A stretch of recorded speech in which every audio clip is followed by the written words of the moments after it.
Saudações, meu irmão, minha irmã. Bom saber que você está deste lado. Hoje temos a oportunidade concedida pelo Senhor para meditarmos em 1 Coríntios, capítulo de número 5.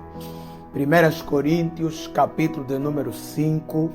O pai da igreja de Coríntios, o apóstolo Paulo, continua na senda da chamada de atenção. Ele continua a puxar as orelhas dos seus filhos na fé, dos nossos irmãos em Cristo e, consequentemente, de todos nós. Olhamos do versículo 1 ao versículo 2 que a igreja de Cristo não pode conformar-se ao pecado. Por que fazemos essa declaração? Meu irmão, minha irmã vai compreender quando olhar para estes dois versículos e ver como o apóstolo Paulo começa. Ele diz que geralmente se ouve que há entre vocês fornicação tal que nem mesmo entre os gentios se nomeia. Estais ensoberbecidos e nem ao menos vos entristeceis por não ter sido dentre vós tirado quem cometeu tal ação. Ou seja, Paulo está a dizer que está a se ouvir sobre um pecado na igreja, um pecado tal que nem mesmo no meio dos gentios, aqueles de quem se espera que vivam essa vida de pecado, se nomeia. Ou seja, Paulo nos dá aqui um panorama, nos faz uma chamada de atenção, que quando como crentes nos desvinculamos do caminho do Senhor, as coisas que nós acabamos fazendo são ainda piores do que aqueles que não têm em Cristo faz.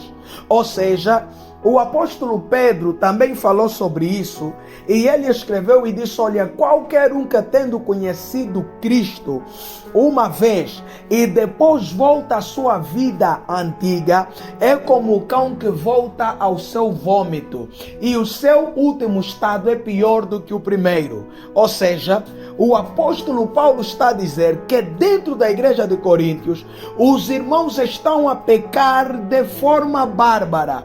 E apesar de estarem a pecar de forma bárbara, a igreja conhece os tais irmãos que estão a viver essa vida de pecado, mas a igreja cruzou os braços, a igreja não se pronuncia, a igreja não condena, a igreja não repudia. Por isso, essa chamada de atenção para cada um de nós. A igreja de Cristo não pode conformar-se ao pecado. Existem aqueles momentos em que nós estamos a ver os irmãos a falhar e a errar. E como não queremos comprar briga, qual é o nosso posicionamento? Estamos na igreja, cada um por si, Deus para todos, cada um sabe o que faz. Não!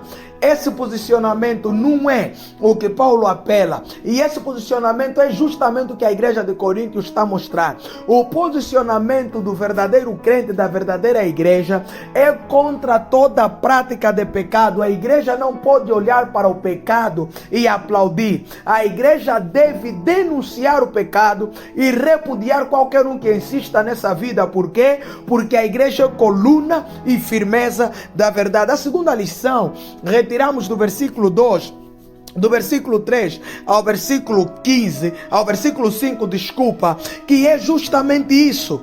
Quem tem prazer em viver em pecado deve merecer desprezo por parte da igreja. O apóstolo está a trazer uma abordagem, não é para promover a desunião na igreja ou promover o juízo para os outros crentes, não.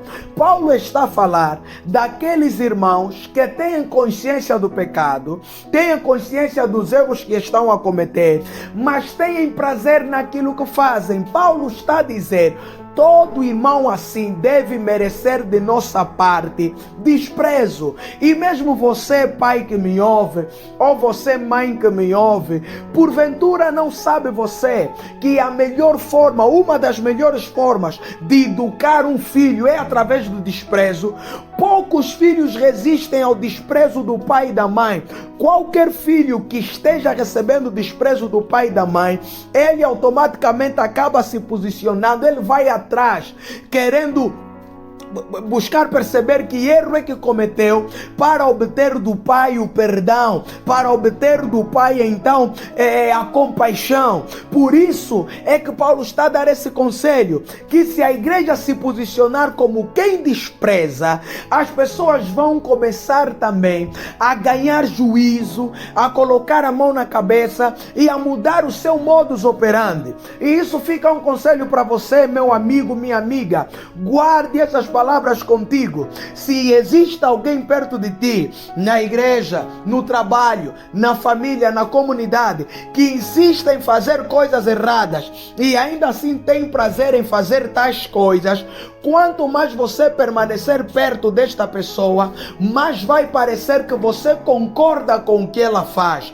Então mostre um pouco de desprezo, mostre indignação, afasta-te desta pessoa, para que ela saiba que por mais que você a valorize ou a ame, você não concorda com a sua vida de pecado. Olhamos do versículo 6 ao versículo 9, por que nós temos que nos afastar de pessoas que têm prazer no pecado? Porque o pecado influencia qualquer um que não rejeita. Precisamos ter cuidado com as associações. É sobre amor e não rancor. É sobre tolerância e não concordância. É o que o apóstolo está a dizer. Vocês não repudiam, não desprezam, vão continuar a andar próximo a essas pessoas, e o que vai acontecer é que essas pessoas vão acabar vos influenciando, e meia hora são vocês também a cometer esse tipo de pecado. Então posicionem-se contra toda a prática de pecado, sejam contra toda prática de injustiça, e olhem para Deus, que é a coluna e firmeza da verdade, e olhem para o Espírito Santo, que ministra nos nossos corações a boa, perfeita e agradável vontade de Deus. Do versículo 10 ao 12, ao terminar deste capítulo, nós estamos a ver que a abordagem de Paulo é voltada para quê? A abordagem do apóstolo é voltada para o seguinte: preocupemo-nos com o interior, pois do exterior Deus cuidará. A chamada de atenção que o apóstolo estava a chamar para a igreja é a seguinte: meus irmãos, vocês, o pecado de que eu estou a falar não é um pecado que está a ser cometido no mundo pelo mundo, é um pecado que está a ser cometido no mundo pela igreja. Porque hoje a igreja é tão distraída em condenar o mundo, os que estão a beber lá fora, os que estão a se prostituir lá fora, os que estão a roubar lá fora, os que estão a mentir lá fora, que a igreja perde a noção de muita coisa que está a acontecer dentro da própria igreja.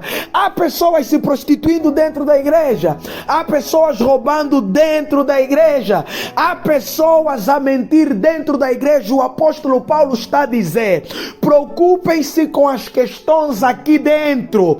Vamos julgar a forma como nos posicionamos. Por quê? Porque através do nosso posicionamento, o mundo pode ser ou atraído ou desviado da atenção de Deus. Porque os de fora, o mundo, Deus vai julgar. Mas quanto à igreja, nós mesmos devemos nos julgar uns aos outros, com a advertência, com a exortação, com consolo e com a palavra viva de Deus. Só desta forma estaremos posicionados para provocar transformação a este mundo. E com isto é um conselho que eu dou para você, meu irmão, é um conselho que eu dou para você, minha irmã. Eu cresci no bairro, e se fosse brasileiro eu diria na roça. Então eu já vi muita coisa, e lá no bairro, se há coisas que não escapam, são fofocas. E destas fofocas do bairro, que no meio em que eu nasci, eu aprendi que muitas senhoras que criticavam os filhos e as filhas dos vizinhos são aquelas que na verdade tinham os filhos piores, filhos na droga, na prostituição, filhos metidos em gatunices, em roubalheiras e muita confusão, porque eram pessoas tão preocupadas e ocupadas preocupadas a falar da vida dos outros e a criticar a respeito da vida dos outros, que se esqueceram de cuidar da sua própria casa e ela se destruiu. Isto também pode acontecer dentro da igreja, quando a igreja se preocupa em levar simplesmente a mensagem para o mundo, sem inspecionar e vigiar que internamente poderemos estar a ter crentes que estão vivendo como mundano. Então a chamada de atenção que o Senhor Jesus fez é essa: primeiro limpar o interior do corpo, do copo, e depois o exterior. Por que hoje as igrejas dificilmente conseguem promover transformação no mundo? Por que hoje há tanta resistência do mundo entrar para a igreja para ser transformado? Porque o mundo olha para a igreja e vê, tal como Paulo está a dizer aqui, que aqueles que são chamados cristãos estão a fazer coisas piores, cujos próprios mundanos nem se atreveriam a fazer. Por isso eles não têm interesse, não veem a luz e não se sentem atraídos. Era isso que Paulo estava a falar para a igreja de Coríntios e está a falar para todos nós. Meus irmãos, cuidemos das nossas casas, filhos, irmãos, pais, que estes sejam transformados para que o testemunho desse transforme a outros. Cuidemos das nossas igrejas, denunciemos o pecado, repudiemos práticas antibíblicas, mas tudo no amor e no louvor do Senhor, que transforma e sonda todos os corações. Desta forma, viveremos a verdadeira transformação que acontece de dentro para fora. Aí sim seremos uma eclésia, seremos guiados para fora, porque aqui dentro nós vivemos a transformação e agora estamos a levar para fora. A igreja muitas vezes fracassa na missão, e a igreja de Corinto estava a fracassar porque queria ver acontecer lá fora o que não estava a acontecer aqui dentro, queria ver transformação lá fora que não estava a acontecer aqui dentro, e com isso se conformaram e estavam a viver uma vida de pecado, onde cada um faz o que quer e ninguém critica nada, porque todos são iguais. Mas graças a Deus que enviou o apóstolo, através da luz da verdade, os corações foram despertos, e hoje os nossos também estão sendo despertos. Despertemos, meus irmãos, para viver a pura e agradável vontade de Deus, fugindo de toda associação que nos leva longe do propósito que Ele tem para nós. Deus te guarde e te abençoe, em nome do Senhor Jesus.